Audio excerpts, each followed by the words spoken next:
Yeah, well, hello and welcome to another rendition of me showing you stuff about, guitar things. Huh? Okay.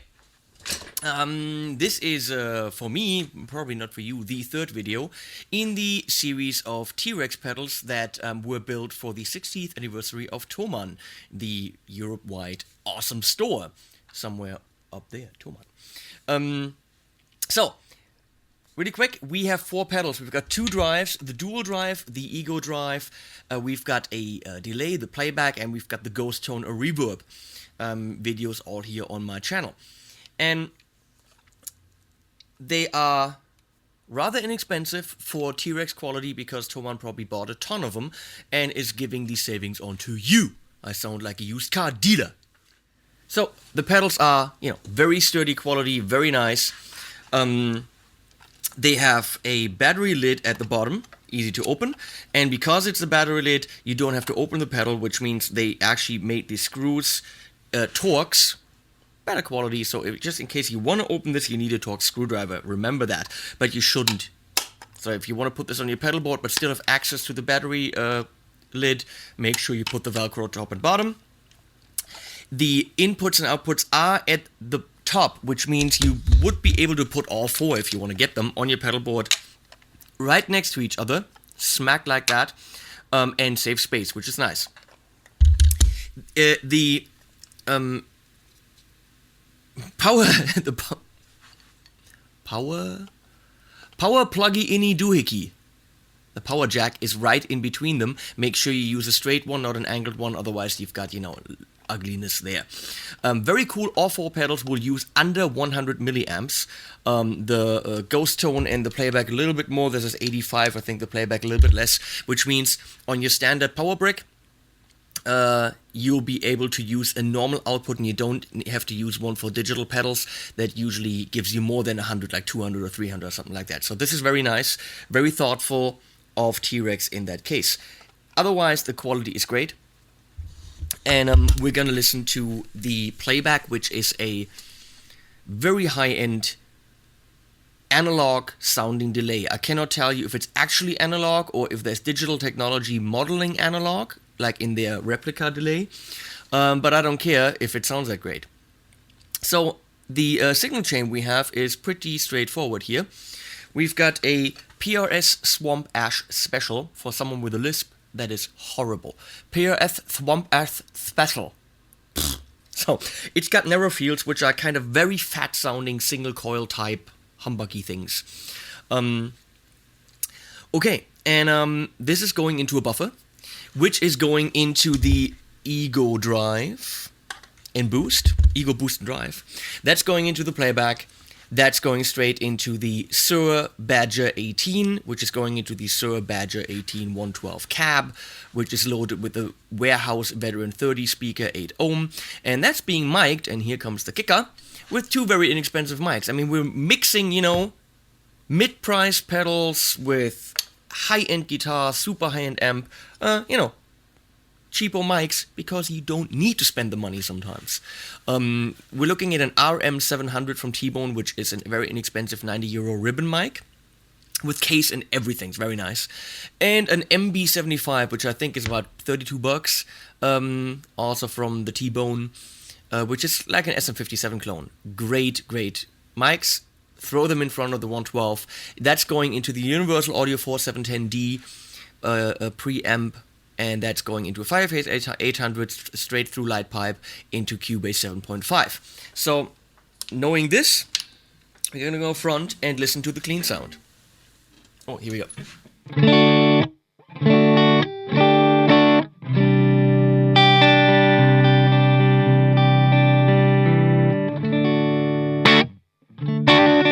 So, and we're just gonna check out some clean delays.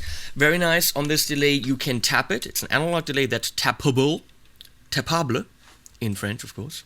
Tapable in Portuguese. I don't know. And you've got your delay time, which of course can also be tapped, indicated by the blinky light. You've got your bypass switch. You've got your delay mix or volume. You got your feedback, straightforward. Feedback means let me explain that. I'm sorry, but I have to, because some people don't know. How much percentage of the delay signal is being fed back into the input, which means how many repeats do you get. So if you feed back 100% full volume every time back, which means your signal will never go away. Rarely a pedal has that. Tape delays actually have more than 100, so that it actually gets louder every time. So this way, you can say, how long does my delay, ring out? How many times do I get repetitions? If you have feedback on 0, you should get 1 delay, and that's it. And then you've got your tone knob, which is very nice, which determines how dull the repetitions get. How fast do they get duller because of the bucket brigade, or in German, Eimerkette. So this is the bucket brigade type delay. And bite, didn't quite understand it. It kind of dirties up your delays. It makes them dirtier. It makes them dirty. It makes them gritty. I'm not sure bite is the right word for it, but, well, that's what it is. And we're gonna go and turn it on.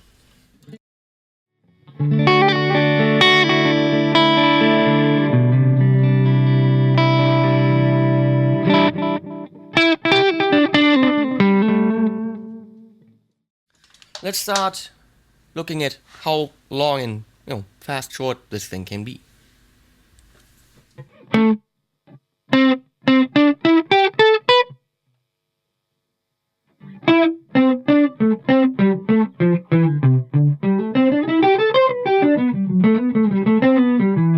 Sounds like a room, which is nice. And on full blast.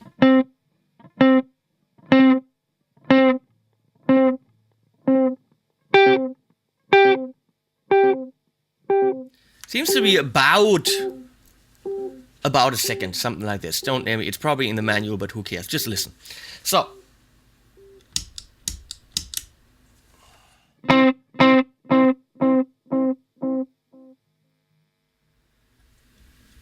Tone all the way to the left, feedback all the way to the left, we should get 1 delay.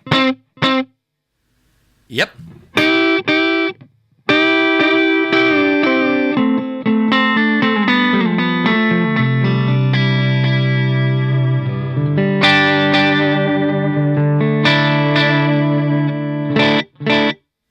You can hear that when you do that, you get kind of a chorusy sound.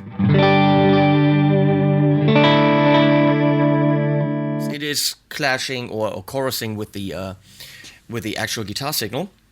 What happens if we get the time down? Can we actually make a chorus out of that? Let's see.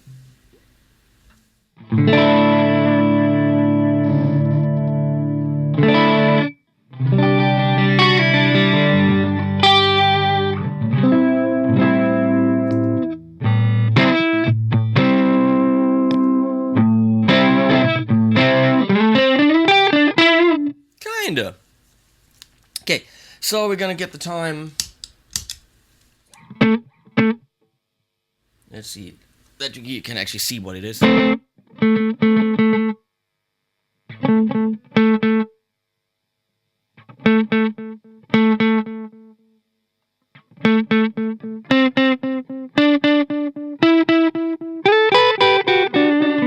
I just read in the manual of a very, very high-end delay that the classic analog delay sound is actually one which I didn't know, with the first repetition being relatively clear and almost like a digital delay, almost the original signal, but then it trails off really quickly into degradation. So when you have the tone on this all the way to the left, that's actually what you're getting. I didn't know that, and I wasn't used to that from an analog delay, but this is a very good replica of an old standard analog delay in this case. See, the first repetition is very clear.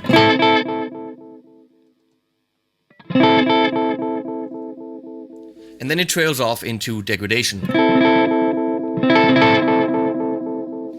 Let's see what the bite does.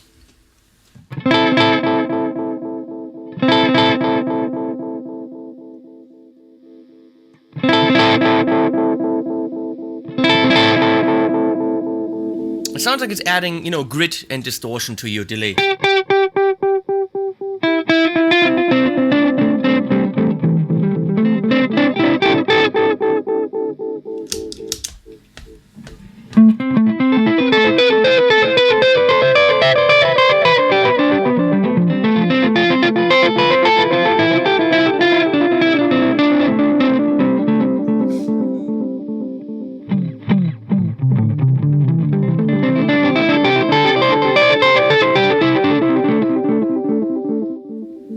probably want that somewhere around here.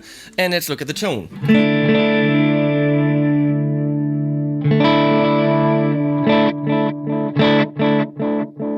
First repetition is already trailing off into duller.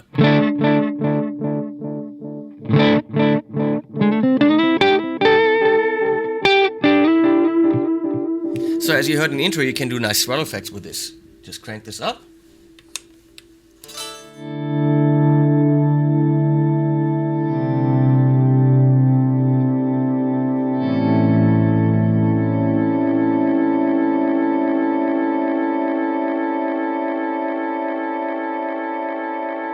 Just don't actually play a D, then a C, and then an A major, which will have a C sharp in it, which will clash with the C like crazy. So we try this again in cool.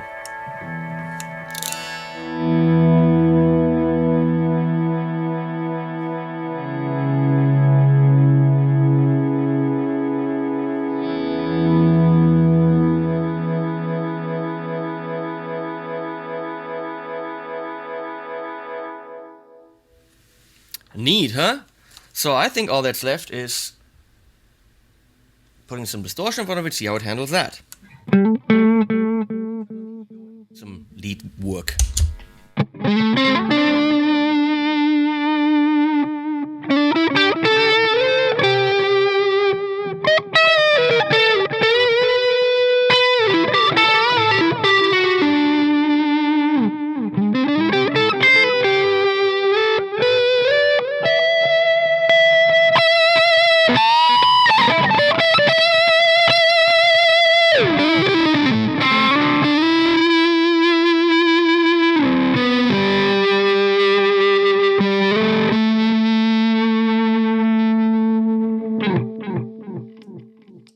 One more thing I want to show you is you can actually misuse it as a reverb. What you do is pick a delay time that's relatively short, but pick a lot of feedback. Let's try this.